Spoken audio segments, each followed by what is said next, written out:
네, 안녕하세요. 오늘 문화정책과 문화예술 그리고 문화예술과 문화정책 관련한 강의를 맡게 된 문화연대 김재상이라고 합니다. 저는 그 앞에 이제 PPT 보시면 나와 있을 텐데 지역문화 그리고 문화운동 그리고 시민참여 거버넌스 그리고 청년예술인 그리고 문화연구 제가 속한 문화연대 이렇게 6개의 꼭지와 관련해서 활동을 하고 있고요.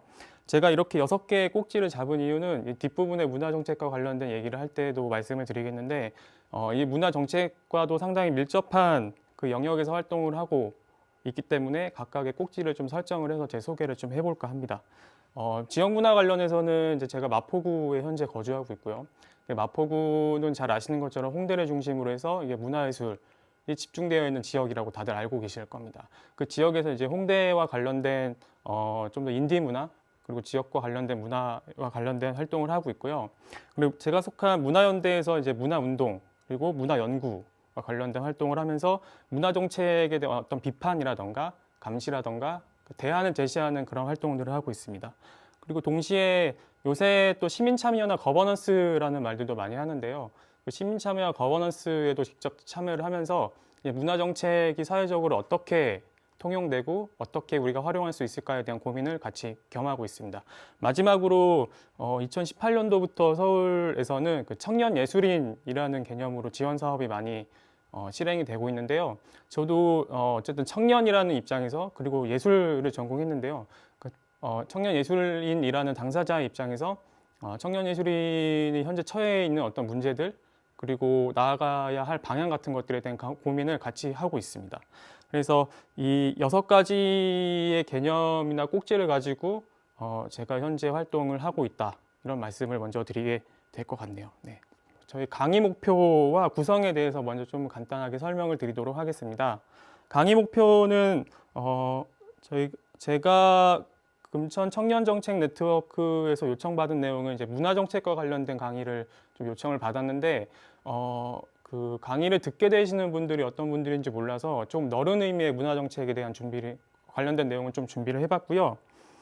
그게 첫 번째로 보시는 문화정책의 등장 배경과 오늘날까지의 정책 흐름에 대한 파악이 되겠고요. 그 다음에는 오늘날 문화예술계 주요 정책과 사례 그리고 사건들에 대한 공유를 해드릴까 합니다.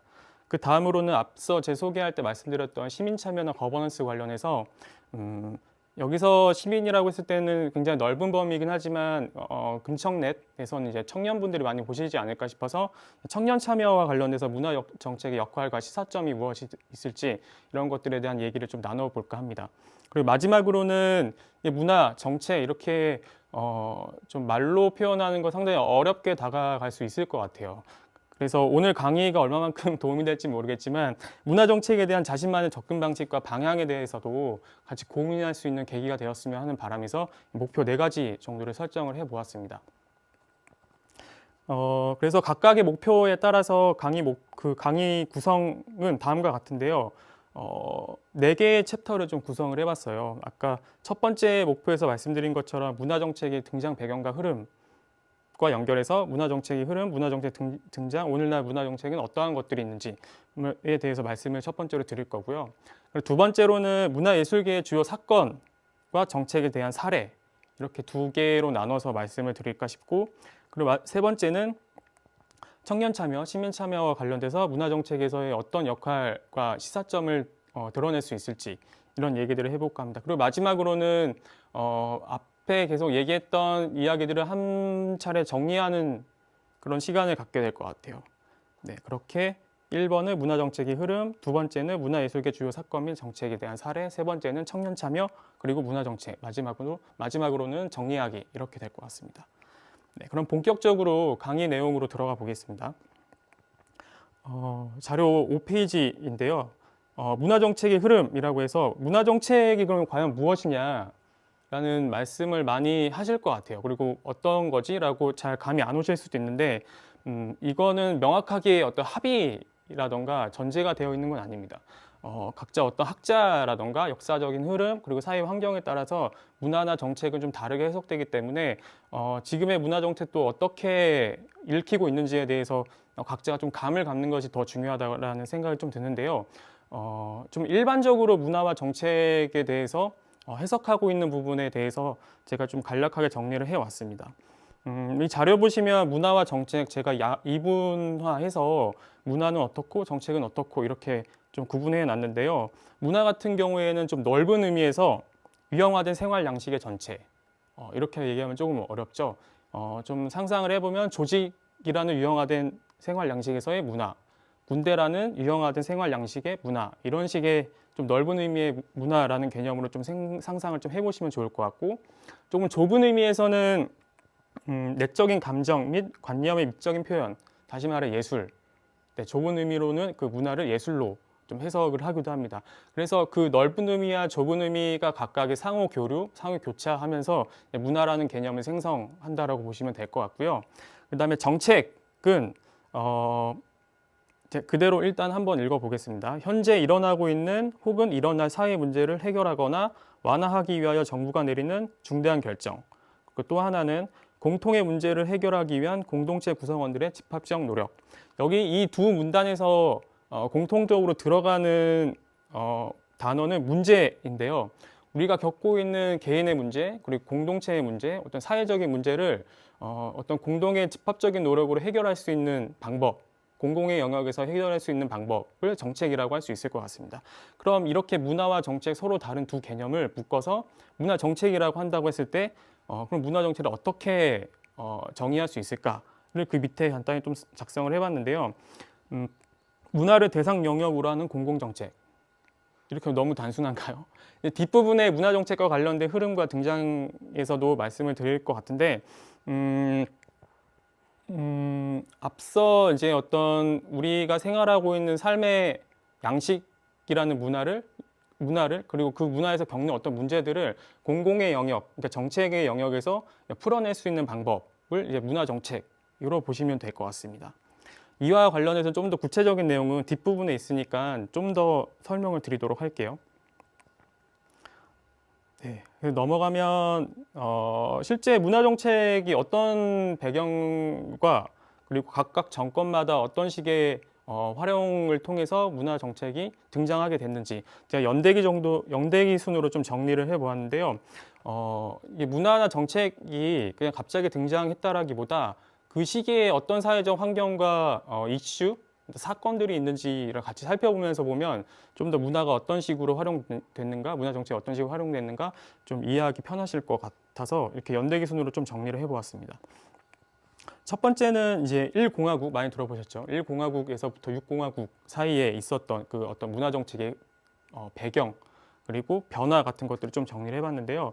다 아시는 것처럼 저희가 그러니까 대한민국이 1945년에 광복이 이루어졌지 않습니까? 그리고 3년 뒤인 1948년 8월 15일에 실제로 저희 대한민국이 독립적인 주체로서의 국가를 선포를 했는데 그 3년의 기간 동안에 미 군정 시간이 있었고요. 미군의 군사 통치가 있었고요. 그리고 말씀드린 1948년에 돼서야 비로소 이제 헌법이 제정이 되고 그와 관련된 각각의 사회 정책들이 마련이 됐다고 보시면 좋을 것 같아요.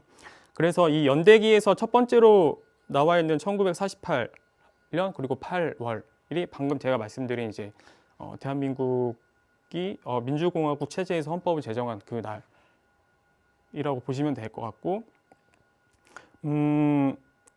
제가 이 안에 있는 내용들이 상당히 많잖아요. 그래서 좀 주요한 부분만 이렇게 음영 처리를 했습니다. 분홍색으로. 그 분홍색으로 음영 처리한 부분만 좀 더 집중해서 보도록 하겠습니다. 일단 미 군정과 제1, 2공화국 첫 번째 섹션에서는 이제 문화행정의 특징 부분을 좀 봐주시면 좋을 것 같아요. 그러니까 전쟁으로 인한 경제적 피해, 그리고 정치적 혼란, 사회적 불안. 그렇기 때문에 이제 문화적인 욕구 같은 것들을 느낄 겨를이 당연히 없었겠죠. 사회적으로 엄청 힘든 상황이었기 때문에 문화는 좀 더 부차적인 것, 부수적인 것으로 좀 파악이 됐기 때문에 문화 정책과 관련된 되게 구체적이고 중요하다라는 담론 같은 것들은 좀 나중에 나오게 됩니다. 그리고 이때는 이제 반공의식에 대한 수단으로서 문화를 좀 활용했다라는 해석도 있습니다.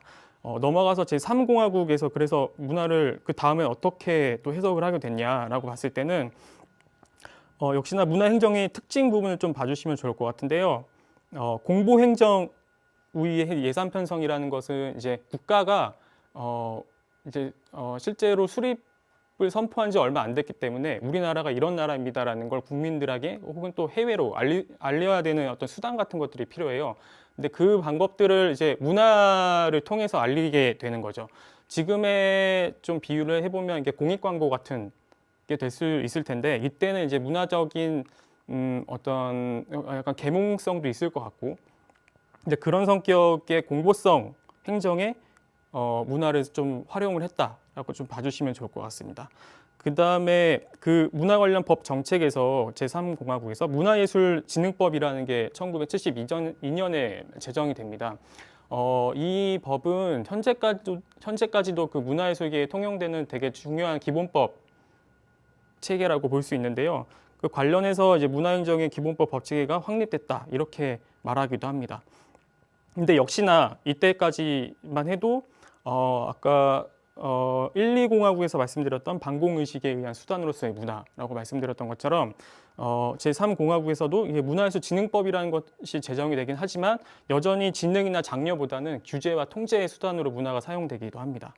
넘어가서 제4공화국을 보시면 여기서 문화행정조직기구에서 한국문화예술진흥원이라는 곳에 제가 이제 음영 표시를 했어요. 이건 현재 이름으로는 한국문화예술위원회 통칭해서 아르코라고 표현을 하죠.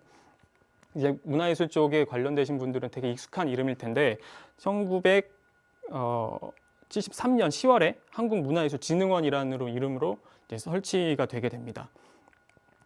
이 진흥원이라던가 이제 관련된 문화예술 법들은 앞서 72년에 제정된 그 문화예술진흥법에 의거해서 설치가 되고 마련이 됐다라고 보시면 좋을 것 같아요. 앞의 내용과 계속 이어지는 부분은 그러니까 대한민국이 어쨌든 식민지를 벗어나서 광복을 했지만 여전히 이제 민족성이라는 것들을 좀 확립하는 그런 과정들을 거쳐야 이제 우리 국민의 단합이라던가 이게 단결성 같은 것들을 보여줄 수 있기 때문에 제4공화국의 시기에는 자주적이라는 민족 문화 그리고 민족 주체성의 확립 같은 것들을 문화적으로 확립하는 어떤 강조하는 그런 활용으로서 문화를 많이 사용을 했고요. 그러나 여전히 잘 아시는 것처럼 이게 문화 통제 정책도 역시나 같이 발효가 됩니다. 흔히들 그 어떤 대중가요에서도 이제 통제 같은 것들이 많이 일어났다고 언론을 통해서 많이 보셨을 것 같아요. 그 시기가 4공화국, 5공화국 이때 정도로 좀 봐주시면 어떨까 싶습니다. 그럼 넘어가서 5공화국에서는 문화행정의 특징 부분에 문화시설의 조성 그리고 문화민주화 그리고 지방문화 육성 이 부분에 제가 음영 표시를 했는데요. 문화민주화라는 개념이 좀 낯설 수도 있을 것 같은데 문화민주화라는 건 이제 국민이 좀 더 문화를 수용해야 하는 주체 아니면 국민이 전체를 아우르도록 문화정책이 대상이 돼야 된다. 뭐 이런 의미입니다. 이를테면 여태껏 문화나 예술이 어떤 특정인 중심으로 향유되었다면 이 시기에서부터는 조금씩 좀 더 국민 전체로 문화가 확대되고 그 향유권이 확보가 되고 보장이 되는 그런 이야기들이 나왔다고 볼 수가 있을 것 같은데요.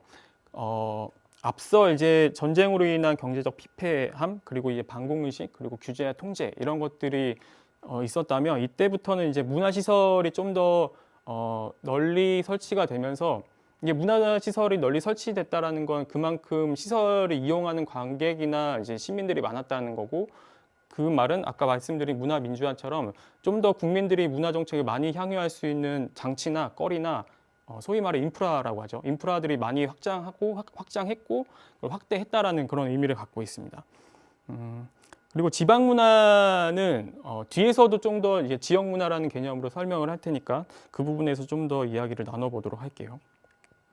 그리고 제6공화국에 가서는 문화복지국가 앞서 이제 문화민주화랑도 연결되는 부분일 것 같은데 이제 문화가 좀 더 복지처럼 다양한 국민 그리고 많은 국민에게 널리 알려질 수 있는 그런 방안들을 6공화국 때 좀 담론적으로 얘기가 됐다라고 봐주시면 좋을 것 같습니다.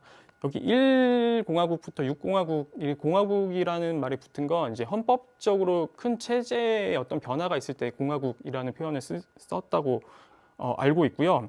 그 뒤로 넘어가면 그 이후부터는 이제 헌법에서의 큰 변화를 갖는다기보다는 이제 실제 저희가 흔히 마주하게 된 민주주의 국가로서의 어떤 정부의 집권의 시대라고 봐주시면 좋을 것 같습니다. 첫 번째는 1993년에 김영삼 정부, 그리고 1998년에 김대중 정부, 그다음에 2003년에 노무현 정부, 2008년에 이명박 정부, 그리고 2013년에 박근혜 정부, 이렇게 5개의 정권이 그 6공화국 이후에 저희가 민주국가에서 집권하게 된 그 정권이라고 말할 수 있을 것 같은데요. 일단 첫 번째로 김영삼 정부 들어서면 문화 관련과 법 정책에서 보시면 선진 문화복지 국가의 진입이라고 제가 의명을 표시해 놨는데, 이 부분도 이제 앞에 6공화국에서 문화복지 국가의 그 어떤 정책이나 사회적 흐름을 연결해서 김영삼 정부에서도 그 맥락에서 이제 선진의 문화복지 국가로의 진입을 시도했다라고 봐주시면 좋을 것 같습니다. 그 다음에 문화 관련 법 정책 그 아래 이제 영화진흥법에도 제가 의명 표시를 했는데요. 김영삼 정부부터 이제 김대중 정부까지는 문화산업 그 활성화에 대한 의지가 상당히 강했다고 이렇게 알고 있어요. 그래서 영화진흥법이 제정이 되고, 그 다음에 김대중 정부 때도 문화산업 발전 5개년 계획 이런 것들이 세워지면서 문화산업이라는 것이 어떤 규제, 그러니까 대중문화도 문화산업이고요. 그 아까 공화국 시기에는 그 대중문화가 규제나 통제의 대상이었다면, 이때 시기에는 규제나 통제 그리고 관리의 대상이 아니라 우리가 지원하고 장려해야 되는 대상으로 그 인식의 전환이 생기게 됩니다. 그래서 이제 영화진흥법, 이게 특정 문화산업의 진흥법이 생겼다라는 건 상당히 그 유의미하고 좀 핵심적인 사건이라고 할 수 있습니다. 넘어가서 김대중 정부에서는 그 영화진흥법에 의거해서 이게 영화진흥위원회라는 것이 설치가 되고요. 그리고 한국콘텐츠진흥원, 다 이제 그 표현에서 아시겠지만 이게 문화산업과 관련된 그 위원회나 진흥원 같은 것들이 이게 설치가 되었습니다. 그래서 문화행정의 특징을 보시면 김대중 정부에서 이게 문화산업이 강조가 됐고, 그리고 문화예산이 처음으로 그 전체 예산에서 1%를 돌파했고, 총액으로는 1조 원을 돌파했다. 이렇게 봐주시면 좋을 것 같습니다. 네, 다음으로 노무현 정부를 보시겠는데요. 제가 문화행정 조직기구에는 한국문화예술교육진흥원 표시를 해뒀고, 문화 관련 법 정책에는 창의한국, 그리고 새해예술정책, 문화예술교육지원법에 의명을 표시했습니다. 먼저 이게 문화예술교육지원법부터 먼저 보시면, 지금의 아르떼라고 하죠. 저기 상암동에 위치해 있는데, 이때 문화예술교육지원법에 의거해서 2005년도에 한국문화예술교육진흥원이 설치가 됐다라고 보시면 되고요. 여기서 중요하게 노무현 정부 때 봐야 되는 부분은 창의한국과 새해예술정책이라는 부분입니다. 창의한국은 그 이전의 문화정책을 수립하는 것과는 다르게 다양한 영역에 있는 전문가들이 계속 지속적으로 토론을 하고 논의를 거치면서 문화행정이나 문화정책의 근본적인 질문을 던지면서 그리고 되게 구체적인 추진 과제까지 수립을 했던 그런 문화정책 보고서라고 보시면 될 것 같고요. 그다음에 새예술정책은 그 이전에 김영삼, 김대중 정부에서 말씀드렸던 그 문화산업이나 대중문화의 어떤 부흥, 어떤 강조에 대한 좀 자성의 목소리야 좀 우려의 목소리에 빗대서 우리가 지금 기초예술도 위기에 있다라는 의미에서 이제 그 예술의 어떤 진흥이나 장려를 위해 그 예술 정책, 새로운 예술 정책이 필요함을 느껴서 수립을 하게 된, 작성을 하게 된 그 새 예술 정책이라는 이름으로 보시면 될 것 같습니다. 근데 넘어가면 이명박 정부에서는 이제 우리가 이제 지금 시기에 얘기하고 있는 그 문화체육관광부라는 이름이 이때 2008년도에 그 이름을 갖게 되고요. 여기서 주요하게 봐야 할 문화 관련 법 정책은 예술인 복지법입니다. 예술인 복지법이 2011년도 8월 아마 11월 이때쯤에 제정된 것으로 알고 있는데, 그 해의 초에 잘 아시는 분은 아실 텐데 시나리오 작가인 최고은 씨가 그 생활고로 사망하는 사건이 발생을 했었죠. 그 사건이 촉발이 돼서 이제 예술인의 어떤 생활상이라던가 생활고가 좀 더 급부상하게 됐고, 그 여론과 흐름을 만들어가면서 예술인 복지법이 2011년도에 제정이 되게 됩니다. 그리고 이 법에 근거해서 한국예술인 복지재단이 2012년도에 설치가 됐습니다. 그리고 마지막으로 박근혜 정부에서는 문화 관련 법 정책에서는 제가 문화기본법에 표시를 좀 해놨어요. 그 다음에 문화행정 특징에는 문화의 중요성이 이때 계속 강조가 됐다. 문화융성이라는 이름으로. 그 다음에 문화예술계 블랙리스트 이 사태가 상당히 박근혜 정부 때는 주요한 이슈였다라고 생각을 하고 있는데요. 문화기본법은 그 문화예술진흥법과는 다르게 이게 국민이 문화를 누리고 향수하는데 어떤 기본적인 권리가 보장돼야 된다라는 취지의 법이라고 할 수 있습니다. 그러니까 문화예술진흥법이 1972년에 제정된 그 법은 좀 더 장르라던가 예술에 집중을 했다면 문화기본법은 이제 좀 더 국민 전체에 해당하는 기본권, 문화에 관련된 기본권이라고 봐주시면 좋을 것 같아요. 여기서 좀 박근혜 정부 때 재미있는 지점은 문화행정 특징에서 이제 문화의 중요성을 강조했다라고 하면서 문화예술계 블랙리스트 뒷부분에 이제 사건 얘기할 때 문화예술계 블랙리스트 말씀을 드릴 건데 좀 간단하게만 말씀을 드리면 그 문화예술인들이 배제와 차별을 받았던 그런 사건이라고 할 수 있어요. 근데 아이러니하게 이때 또 문화의 중요성을 강조했다라는 거 되게 좀 약설적으로 안 맞긴 한데 박근혜 정부 때는 이러한 어떤 정책의 방향을 갖고 있었음에도 실제 그 예술인을 배제하고 탄압했던 사건까지 있었던 시기로 봐주시면 좋을 것 같습니다. 그래서 앞서 제가 1공화국부터 6공화국, 그 다음에 김영삼 정부부터 박근혜 정부까지 어떤 이념과 특징을 갖고 있었는지에 대해서 이 표를 좀 스캔을 해서 가져왔어요. 이 자료는 문화정책의 역사적 변동과 전망이라는 책에서 가져왔고요. 이제 1공화국부터 6공화국에서는 보시면 아시겠지만 이제 반공주의 그리고 민족문화를 창달해야 된다. 그리고 자주적인 민족문화를 계승하고 창조해야 한다. 그리고 문화의 민주화, 이제 전 국민이 이제 문화 정책의 대상이 돼야 된다. 그리고 문화주의, 문화복지와 문화 향수권을 강조하는 이런 궤도로 1공화국부터 6공화국의 특징과 이념이 자리매김했다고 할 수 있고요.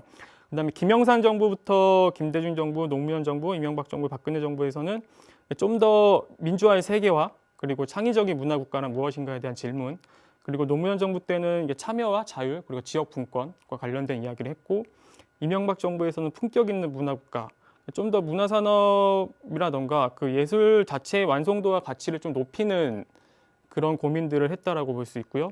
박근혜 정부 때는 아까 말씀드린 대로 문화 융성과 관련된 이야기, 문화를 통한 융성 그리고 창조 경제의 진흥, 이런 맥락과 이념과 특징으로 문화 정책을 수립하고 집행했다라고 봐주시면 좋을 것 같습니다. 첫 번째 챕터 문화 정책의 흐름에서 이제 두 번째 이야기를 할 시간인데요. 앞서 이제 박근혜 정부가 탄핵으로 물러나면서 이제 문재인 정부가 들어오게 됐죠. 그래서 문재인 정부는 집권을 하면서 100대 국정과제를 발표를 하게 됩니다. 그게 2017년도 7월이고요. 그 중에서 내 삶을 책임지는 국가라는 국정 전략 안에 아래 67번부터 73번까지 5개에 해당하는 국정 과제가 이제 문체부에서 수행해야 하는 그런 과제로서 발표가 됩니다. 자세한 내용보다는 일단 제목부터 먼저 봐주시면 좋을 것 같은데, 67번은 이제 생활문화의 시대로 우리가 돌입을 했다, 진입을 했다라는 이야기고, 68번에는 예술인의 창작권을 우리가 보장을 해줘야 된다. 그리고 69번에는 문화산업 생태계의 어떤 조성과, 지금도 한류가 엄청 열풍인데 이때도 이제 세계 속의 한류를 확산해야 된다라는 의미에서 국정과제에 또 수립이 됐다라고 볼 수 있고요. 그리고 72번은 모든 국민이 스포츠를 즐기는 활기찬 나라. 이게 스포츠가 문화에서 왜 나왔는지 좀 궁금해하실 분들도 계실 것 같은데, 그건 이제 담당하는 행정기관의 이름을 보시면 알 것 같아요. 문화, 체육, 관광부잖아요. 그래서 문화 영역과 체육 영역 그리고 관광 영역을 같이 아우르는 곳이 이제 문화체육관광부이기 때문에 스포츠와 관광과 관련된 정책도 수립하고 집행을 한다라고 보시면 될 것 같습니다. 그에 이어서 이제 73번 관광복지나 관광산업 이야기가 나오게 되는 거죠. 그 다음으로는 이제 문화비전 2030이라는 것인데, 이 문화비전 2030은 2004년 노무현 정부 때 수립했던 창의형 한국과 조금 어떻게 보면 비슷한 부분도 있을 것 같아요. 어떤 부분이냐면 그 전에는 혹은 대개는 그러니까 문화 정책이 전체 국가 어떤 사회적 흐름에 의해서 만들어진다기보다는 그때그때 이슈라던가 아니면 연속적인 어떤 사업에 의해서 문화 정책이 수립이 됐는데 창의한국과 문화비전 같은 경우에는 좀 더 체계적이고 종합적인 문화 정책 보고서라고 할 수 있습니다. 특히나 문화비전 2030의 경우는 대개 그 정책 전문가나 어떤 공공기관에서 수립을 해서 현장으로 흩뿌리게 되는 그 수직 구조였다면 이때는 좀 더 민간들이 참여할 수 있는 어떤 기구라던가 어떤 장치들, 어떤 장 같은 것들이 계속 마련이 되면서 아래로부터 이제 정책이 만들어져서 위로 올리는 그러니까 좀 더 시민들이 원하는 형태의 정책이라던가 욕구와 필요에 의해 만들어진 그 문화정책 보고서라고 봐주시면 좋을 것 같습니다. 그 문화비전 2030에서는 세 가지의 가치를 중요하게 보고 있는데요. 그게 이제 자율성, 다양성, 그리고 창의성입니다. 자율성은 이제 개인이 활동하고 있는 문화적 권리를 좀 보장해야 된다라는 의미를 갖고 있고요. 그래서 첫 번째로 개인의 자율성 보장이라고 해서 의제가 하나, 둘, 세 개 있죠. 개인의 문화 권리 확대, 그리고 의제 2에서는 문화예술인 종사자 지위와 권리를 보장해야 하고, 의제 3에서는 성평등 문화를 실현해야 된다. 네, 이렇게 되어 있고요. 그 다음에 다양성에서는 이제 우리가 공동체가 겪는 어떤 문화적인 현상이나 상황들을 우리가 이렇게 포용하고 같이 보듬으면서 같이 사는 사회를 만들어야 된다. 그리고 그 과정에서 문화가 중요한 역할을 할 거다라는 의미에서 공동체의 다양성 실현이라는 이름으로 마찬가지로 세 개의 의제를 갖고 있습니다. 의제 4는 문화 다양성 보호와 확산이고요. 의제 5는 공정하고 다양한 문화 생태계 조성. 그리고 의제 6은 지역 문화 분권 실현입니다. 앞서 제가 그 등장 배경에서 말씀드렸던 지방 문화 육성과도 좀 연결될 수 있는 부분인데 이 역시도 뒷부분에 좀 얘기가 나오니까요. 지금은 좀 넘어가도록 하겠습니다. 마지막으로 창의성 부분은 이제 문화가 좀 다양한 영역들을 만나서 그 다양한 영역들을 활성화하는데 좀 매개 역할, 또 중요한 역할을 할 수 있다라는 의미에서 사회의 창의성을 확산하는데 문화가 필요하다라는 의미를 담고 있고요. 그래서 마찬가지로 세 가지의 과제 그리고 의제를 가지고 있습니다. 의제 7에서는 문화자원의 융합, 아까 말씀드렸던 다른 영역과의 연결을 말을 하는 거고요. 그리고 의제 8에서는 미래와 평화를 위한 문화 협력 확대, 그리고 의제 9에서는 문화를 통한 창의적 사회 혁신, 이렇게 의제를 갖고 있습니다. 이렇게 세 가지 가치와 방향성에 해당하는 각각 3개, 그러니까 9개의 의제를 가지고 문화비전 2030이 수립됐다라고 봐주시면 좋을 것 같습니다. 네, 첫 번째 문화정책의 흐름 파트가 끝났고요. 두 번째로 넘어가서 이제 문화예술계 주요 사건과 정책 사례에 대해 말씀을 드릴까 합니다. 제가 사건은 두 가지를 가져와 봤어요. 하나는 이제 박근혜 정부 때 말씀드렸던 문화예술계 블랙리스트 사태, 그리고 두 번째는 이제 문화예술계의 어떤 성폭력 사건 관련돼서 또 이 두 가지 이야기를 좀 해볼까 합니다. 이걸 왜 가져왔냐, 왜 주요 사건이냐라고 얘기하시는 분들도 계실 것 같은데, 이제 문화예술과 관련해서 이제 전 국민이 그리고 전 사회가 상당히 관심을 갖게 된 사건이 최근 5년, 최근 3년 사이에 이 두 사건 정도가 있었던 것 같아요. 그래서 이 두 개의 사건을 주요하게 가져와 봤고요. 첫 번째 그 문화예술계 블랙리스트 사태는 이제 알려진 시점이 2016년 10월쯤 됩니다. 이게 언론을 통해서 먼저 알게 됐고요. 익명의 제보자를 통해서 언론이 자료를 입수해서 이제 언론을 통해 보도가 됐다라고 봐주시면 좋을 것 같고, 이 특정 정권의 비우호적인 문화예술인을 탄압하고 규제하고 통제하고 검열하고 배제했던 그런 사태입니다. 그래서 국가주도 청와대에서부터 이제 블랙리스트 작성이 명령이 하달이 됐고요. 그 다음에 문화예술 주요 행정기관들이 이 리스트를 받아서 실제로 예술인들의 어떤 지원을 막았던 그런 사태입니다. 그래서 이제 국가 주도로 문화예술계 블랙리스트가 작성이 됐다. 그렇게 얘기가 되고 있고요. 아까 그 문재인 정부에서 100대 국정과제 말씀드렸지 않습니까? 그 첫 번째 전략에 그 국민주권의 촛불 민주주의 실현이라는 그 제목으로 문화예술계 블랙리스트 사건이 언급되기도 합니다. 어떤 적폐를 청산하는데 이제 국정과제로서의 어떤 역할들을 하겠다라는 문재인 정부의 의지라고 봐주시면 좋을 것 같고요. 이와 관련해서 2017년도 7월 31일에 문화체육관광부 산하의 민관 합동으로 문화예술계 블랙리스트 진상조사 및 제도개선위원회가 출범을 하게 됩니다. 이 위원회에서는 약 1년 정도 이제 문화예술 블랙리스트 관련된 진상조사를 했고 종료 시점에 10건 정도의 백서를 발간을 했어요. 그 한 건당 500에서 600페이지 정도 되는데 총 6,000페이지가 넘습니다. 그 백서에 이제 정권이나 행정기관이 예술인을 어떤 식으로 배제했는지에 대한 낱낱이 그 기록이 되어 있는 그런 백서입니다. 그 지금 홈페이지가 있는데 지금 도메인이 좀 만료가 돼서 백서를 확인하기 좀 어려운데 그 도메인을 다시 복구한다라는 얘기를 들었어요. 나중에라도 한 번씩 좀 홈페이지에 방문을 해주셨으면 합니다. 이 사건과 관련해서 이제 문화예술계에서의 어떤 움직임이 상당히 많았고 지금도 현재 이어지고 있는데요. 2017년도 7월에는 그 광화문 광장에서 광화문 그 캠핑촌이라는 이름으로 그 예술인들이 숙식을 하면서 그 광화문 안에서 이제 문화예술계 블랙리스트 사태를 공론화하고 이제 문제다라는 집합적인 목소리를 냈던 그런 공동 행동이 있었습니다. 그게 첫 번째 광장극장 블랙 텐트가 설치도 됐고요. 그 안에서 이제 텐트를 설치해서 실제 연극인들의 공연도 했던 그런 활동이고요.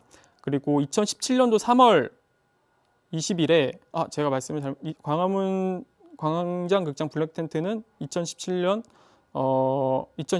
아마 7월이나 혹은 뭐 2016년 하반기쯤에 있었던 것으로 알고 있어요. 제가 날짜 기입을 잘못했네요.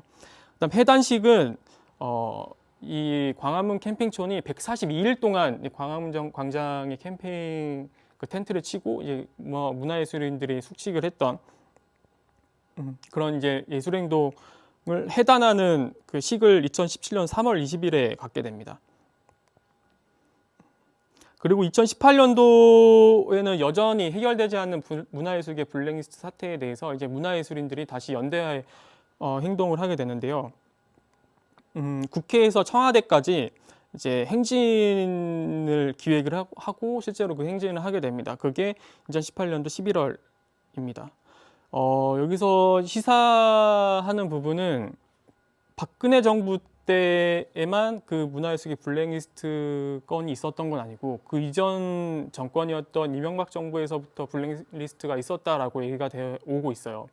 그렇게 봤을 때는 근 10년 그리고 9년 정도까지 문화예술인들을 배제했던 그 리스트가 존재했었다라는 얘기인데 그럼에도 불구하고 지금까지도 아직 해결되지 않고 있는 부분에 대해서 이제 문화예술인들 그리고 이제 공공정책이라고 하는 그 공공의 영역에서는 이제 앞으로의 문화예술인에 대한 어떤 지원이라던가 이제 어떤 개념이라던가 의미에 대해서 어떻게 좀 역할을 할 수 있을까 이런 질문들을 좀 갖게 되는 그런 사건입니다. 넘어가면 이제 블랙리스트 사태와 관련해서 제가 주요하게 또 보고 있는 사건이 그 문화예술계 성희롱 성폭력 사태입니다. 이건 잘 아시는 것처럼 2018년도 초에 각계각층에서 성희롱 성폭력과 관련된 증언이 계속 이어졌죠. 그래서 문화예술계 안에서도 그 위계에 의한 성폭력 성희롱에 대한 문제 제기를 하게 되고요. 그래서 그 문화예술계 내부에서 성희롱 성폭력을 근절하기 위한 활동이 활발하게 전개가 됩니다.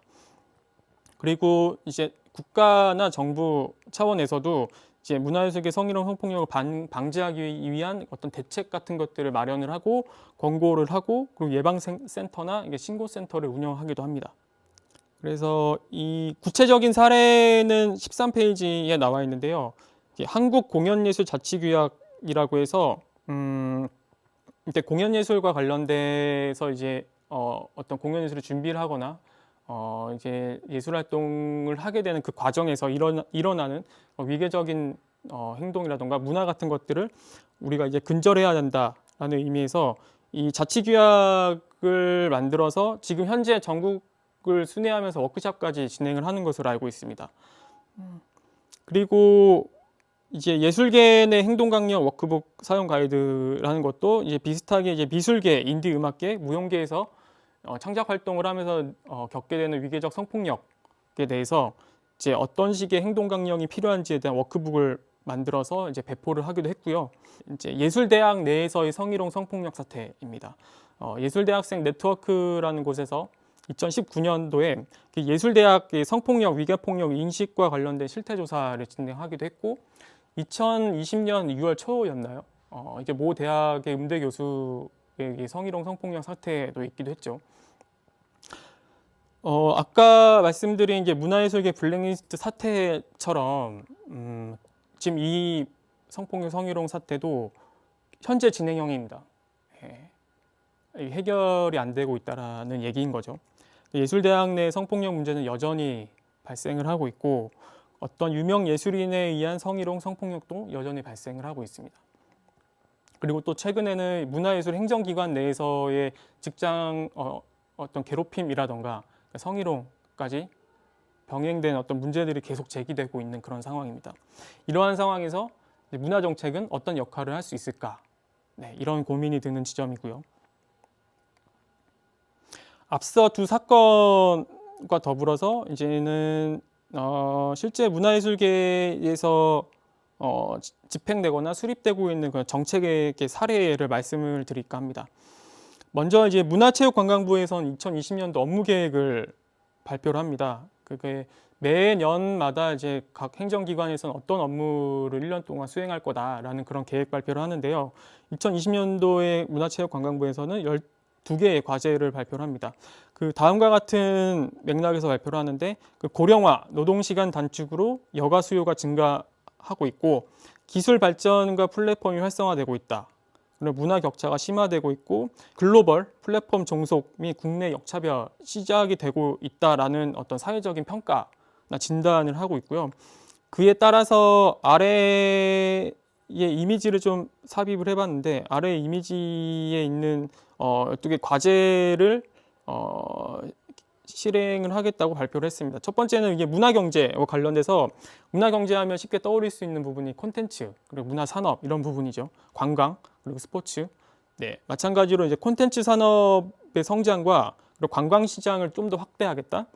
그리고 스포츠 산업을 육성하겠다라는 의미로 문화경제를 키우겠다라는 그 슬로건을 내걸었고요. 그리고 신한류를 지속 확산하겠다. 한류 확산과 연관한 어떤 산업을 성장시키겠다. 그리고 문화교류, 그리고 국제 스포츠 교류를 통한 성과를 창출하겠다. 뭐 이런 계획이 있고요. 그 다음에 넘어가면 이제 문화로 행복한 삶. 이제 국민의 문화 활동을 좀 더 지원하는 그런 활동을 하겠다라는 계획을 세웠고, 그리고 취약계층의 문화복지를 확대하겠다. 그리고 생활문화시설 등의 인프라를 확충하겠다. 네, 이런 계획이 있고요. 그리고 활기찬 문화생태계에서는 문화예술 창작과 유통을 활성화한다. 그리고 문화체육 관광에 대한 공정한 환경을 조성하겠다. 그리고 예술인과 체육인의 안정적인 활동을 보장하겠다. 네, 이렇게 12개의 업무 계획을 발표를 하게 됩니다. 근데 각각의 업무 계획 12개의 과제는 문화산업, 그리고 신한류, 그리고 문화향유, 문화생태계 이 4개의 전략 아래 수립이 되게 됩니다. 근데 이제 문재인 정부 들어서 발표했다고 말씀드렸던 문화비전 2030과 지금 이제 문화체육관광부에서 발표한 이 업무 계획과 연관성은 얼마나 있는지 이런 것들을 좀 살펴보는 것도 중요한 지점이라고 할 수 있을 것 같습니다. 이제 앞에 이제 문화체육관광부의 2020년 업무 계획은 이제 행정기관에서 발표한 계획이고 그 다음에 제가 소개해드릴 정책은 이제 현장에서도 상당히 맞닿아 있는 그런 정책, 그 이슈라고 할 수 있는데요. 첫 번째로는 그 예술노동과 예술복지와 관련된 내용을 가져와 봤습니다. 예술노동 이렇게 얘기하면 좀 생소하실 수도 있을 것 같은데 예술 안에 내재되어 있는 노동성이라던가 어떤 실제로 노동을 하게 되는 그 환경 그리고 노동권에 대한 우리가 인정이라던가 존중이 필요하다라는 의미에서 예술노동에 대한 개념이 생성이 됐고요. 그에 기반한 예술복지가 필요하다라는 이야기를 하고 있습니다. 그래서 예술계 안에서의 노동이 갖는 의미와 가치는 무엇인지 이런 이해가 좀 필요하고요. 그리고 예술노동 개념에 기반한 예술복지 정책이 필요하다. 이에 기반해서 이제 다음 달이죠. 12월부터는 예술인 고용보험이 시행이 된다고 합니다. 그런데 그 예술계 현장과 예술노동의 특수성이 충분히 반영된 고용보험 정책인지에 대한 의문과 의구심은 여전히 있는 상태입니다. 그 다음으로 넘어가면 이제 생활문화인데요. 생활문화 조금 생활과 문화 같은 거 아닌가 이렇게 얘기하시는 분들도 계시는데 이렇게 생각을 해주시면 좋을 것 같아요. 일상의 문화 예술 활동을 좀 확산한다라는 개념, 그리고 일상에도 그 문화 예술이 존재한다라는 개념. 다시 말하면 이제 예술이 특정 세대나 계층의 전유물이 아니라 우리 국민이 충분히 누려야 하는 어떤 문화라는 개념에서의 생활 문화 정도로 좀 이해를 해주시면 좋을 것 같고요. 그렇기 때문에 예술적인 어떤 수월성이나 전문성을 강조하는 것이 아니라 예술의 어떤 삶의 다양성을 담아내고 있다라고 좀 봐주시면 될 것 같습니다. 서울시 같은 경우에는 비전 2030 문화시민도시 서울 2016년도에 발표한 자료에서 생활문화와 관련된 내용이 담겨 있고요. 그리고 2017년도에는 이게 본격적으로 서울시 생활문화 조례가 제정이 됩니다.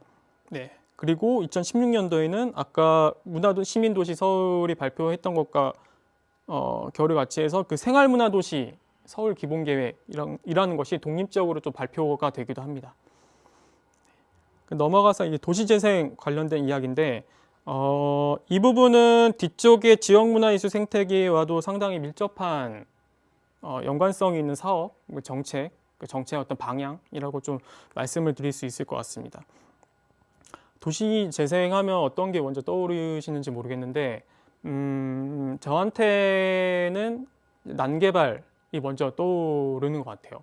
이게 좀 발전이 더딘 곳의 지역을 좀 새로운 것으로 건축을 시도하는 그런 작업들이 만연하게 펼쳐지고 있는 그런 사업이라는 좀 조금은 부정적인 시선을 갖고 도시재생을 보고 있는데, 실제로는 도시의 인구가 감소하고 산업 기능이 쇠퇴를 하면서 이를 막기 위해 도시에 어떤 창의적인 투자라던가 자원이 투입해서 그 지역과 도시를 활성화한다는 의미를 갖고 있습니다. 네, 이렇게 의미를 갖고 있긴 하지만 실제로는 말씀드린 난개발 그리고 도시재생으로 인한 젠트리피케이션, 그리고 지역의 어떤 특성이나 고유성을 이해하지 못한 상태에서 마구잡이식의 어떤 설립이나 건립 같은 것들이 많이 이루어지고 있는 것이 이제 도시재생과 관련된 문제점이라고 할 수 있습니다. 제가 이 강의 자료 만들면서 얼마 전에, 이틀 전에, 3일 전에 이게 도시재생과 관련된 기사가 얼마나 검색이 됐는지 한국언론진흥재단의 이제 뉴스 검색, 키워드 검색을 좀 해봤더니 1년 사이에 한 1000건 가까이의 도시재생과 관련된 기사가 검색이 되더라고요. 이제 그만큼 지금 어떤 상당히 이슈화되고 있는 그런 사업 정책이 아닐까라는 좀 생각이 됩니다. 그러니까 지역문화예술 생태계, 그 다음으로 넘어가면 지역문화예술 생태계인데요. 아까 도시재생과 왜 연결되냐라고 말씀을 드렸냐면 젠트리피케이션 그리고 지역성의 몰이해라는 부분인데, 그러니까 각각 지역이 갖고 있는 고유한 문화가 분명히 존재합니다. 이제 그럼에도 불구하고 어떤 사례적으로 특정 지역에서 이미 성과가 있는 어떤 문화나 사업이나 정책들을 우리 지역과 상관이 없음에도 불구하고 그대로 이식을 해서 그 사업을 펼치게 되는 그런 상황이 발생을 하게 되는 거죠. 근데 그런 상황들을 막기 위해서 이제 지역문화 진흥 5개년 계획, 그러니까 지역문화진흥법에 의거해서 이제 5년 단위마다 이제 계획을 세우게 됩니다. 제 1차 지역문화진흥 계획이 이제 끝나서 이제 2020년 2월에 제 2차 지역문화진흥 5개년 계획이 발표가 됐고요. 그리고 2020년 11월 얼마 안 됐죠. 11월 초에 실제 이 계획을 바탕으로 17개 시와 도에서는 시행 계획을 수립하기 위한 토론회를 개최하기도 했습니다. 이 전략과 핵심 과제를 좀 살펴보면 시민의 참여로 문화자치 생태계를 구축한다라고 되어 있고요. 역시나 뒤에서도 말씀을 드리겠지만 지역 문화에서도 시민의 참여가 상당히 중요하고 시민과 기관 그리고 그 안에 있는 문화가 어떻게 협력하는지에 대한 이야기가 좀 담겨 있다라고 볼 수 있고요. 두 번째는 이제 포용과 소통으로 생활기관의 문화 환경을 조성해야 한다. 아까 이제 생활문화 말씀드렸던 부분도 이 안에 포함이 되고, 그리고 문화예술 교육, 그리고 지속 가능한 지역 예술 생태계를 구축하기 위한 방법 같은 것들이 이 두 번째 전략에 속해 있다고 보시면 좋을 것 같습니다. 그리고 세 번째는 지역의 개성 있는 문화 발굴 활용. 아까 제가 계속 지역의 몰리에라는 부분 말씀을 드렸는데, 우리 지역이 실제로 어떤 문화적인 특성과 고유성을 갖고 있는지, 그리고 이 특성과 고유성을 발굴해서 우리 지역만의 문화예술 생태계를 조성해야 한다. 이제 그와 관련된 전략이 세 번째에 속해 있다라고 보시면 좋을 것 같고요. 그 네 번째 문화적 가치로 지역의 혁신과 발전. 네, 지역 문화의 균형적 발전 지원이라고 해서 이제 지역마다 편차가 상당히 심합니다. 서울만 하더라도 제가 거주하고 있는 마포구, 그 홍대 근처나 금천의 지역이라던가 혹은 양천이라던가 도봉구, 강북구 상당히 다 다른 지역 문화의 편차를 갖고 있는데 이 부분들의 균형 발전을 어떻게 이룰 수 있을까에 대한 전략이 네 번째 문화적 가치로 지역의 혁신과 발전이라는 부분에 포함되어 있다고 보시면 좋을 것 같습니다. 그 다음으로 넘어가면 이제 스포츠 문화 정책인데 아까 스포츠 2020년 문화체육관광부 업무 계획에도 스포츠 부분이 있었죠. 제가 가져온 부분도 이 스포츠 문화 부분에서는 기존의 스포츠 문화 정책에 약간은 좀 비판적인 움직임에 대한 이야기를 좀 담아봤어요. 이를테면 지금의 스포츠 문화라는 것이 엘리트 중심의 정책이다. 그러니까 메달을 따야 되고 국가대표를 해야 되고 1등 지상주의 정책이라고 좀 많이 말들을 하는데 물론 안 그런 부분도 분명 있습니다만 전반적으로 그러한 움직임으로 정책이 짜여져 있다 보니까 그로 인해 발생한 문제들이 분명히 또 존재합니다. 이를테면 선수의 인권이 침해당한다던가 그리고 학습권이 침해당한다던가 그리고 이제 국민 대다수 우리가 즐기려고 하는 그런 스포츠가 아니라 엘리트 체육 중심의 정책 그리고 입시 그리고 메가 이벤트라고 해서 이제 올림픽이라던가 어떤 체육대회 그러니까 조금 전시성 보여주기 위한 그런 스포츠 행사에 집중해서 정책이 수립되고 있는 것은 아닌가에 대한 우려 비판에 의해서 2019년도부터 2020년도에는 스포츠 혁신위원회가 구성이 돼서 아까 말씀드린 부분들을 좀 더 보완하거나 좀 수정하기 위한 권고안을 7차례 정도 발표를 합니다. 네, 이거는 이게 보시면 좋을 것 같고요. 그리고 7번째는 좀 게임과 게임 문화 이것도 좀 생소할 수 있는 부분일 것 같은데 2019년도 세계보건기구 WHO에서는 그 게임 이용장애 이를테면 통칭해서 게임 중독이라고 많이들 부르는데 이 게임 이용장애를 질병으로 분류했습니다. 이 말은 뭐냐면 이제 게임 자체가 이제 하나의 병이다라고 이제 특정을 하게 되는 사태라고 볼 수 있는 거죠. 이 상당히 쟁점이 많은 부분인데 이 게임을 실제로 그 중독이 될 수 있는 거냐? 그러니까 중독이 아니라 그냥 즐기는 거다. 혹은 지금 오늘날에는 단순한 오락이나 게임의 개념을 넘어서 상당히 일상적인 문화가 되어 있는데 이걸 그 병으로 취급하는 것이 적절하냐라는 이런 움직임 그리고 갑론을박이 분명 존재합니다. 실제로 작년이었나요? 한 게임사에서는 갤러리를 통해서 이제 본인들이 출시했던 게임들을 다 모아서 전시회를 열기도 했어요. 근데 분명 이제 게임에 대한 문화 혹은 예술로의 접근은 이런 식으로 가능한데 근데 실제로도 게임과 관련된 문제들이 산적해 있는 것도 맞습니다. 그래서 이 부분을 이제 사회적으로 어떻게 합의해서 풀어나갈지에 대한 그런 숙제가 분명히 남아있는 사업이나 정책 그리고 장르, 영역이라고 볼 수 있을 것 같습니다. 네, 지금까지는 문화 정책과 관련된 문화예술계의 어떤 주요 사건과 정책의 사례에 대해 말씀을 드렸고요. 다음으로는 이제 청년 참여와 문화 정책에 대한 부분을 말씀드릴까 합니다. 문화정책의 역할과 시사점에 대해서 앞서 이게 연대기 순으로 정리했던 부분을 빌려서 다시 한번 정리를 해볼까 합니다.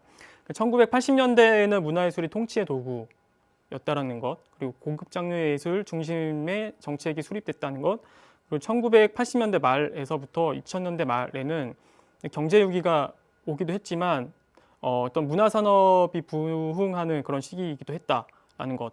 그래서 문화산업의 급속한 발전이 이때 이루어졌다라고 할 수 있고요. 2010년대에는 아까 말씀드렸던 이명박 박근혜 정부 때를 뭐 잃어버린 10년 뭐 이렇게도 부르는데 문화예술에 대한 검열과 배제가 있었던 시기였다. 그리고 예술가와 문화활동가들의 생존에 대한 이야기들이 많이 오고 갔다라고 할 수 있고요. 2010년대 후반에서는 이제 사회적 예술이 등장을 하게 되고 방금 이제 뭐 청년 참여 말씀도 드렸지만 협치나 거버넌스, 시민사회 역량과 관련된 이야기들이 그리고 장이 어떤 활동들이 활발히 일어나게 됩니다. 그래서 이제 어떤 지원도 중요하지만 시민사회가 자치와 자립을 어떻게 할 수 있는가에 대한 문제도 같이 대두되게 되는 거죠. 넘어가서 이 청년 참여와 문화 정책, 실제로 금천 청년 정책 네트워크 그 기구가 정책에 청년들이 어떻게 참여하는가, 참여하는가, 그 이를 지원하기 위한 기구 정도로 저는 이해를 하고 있는데요.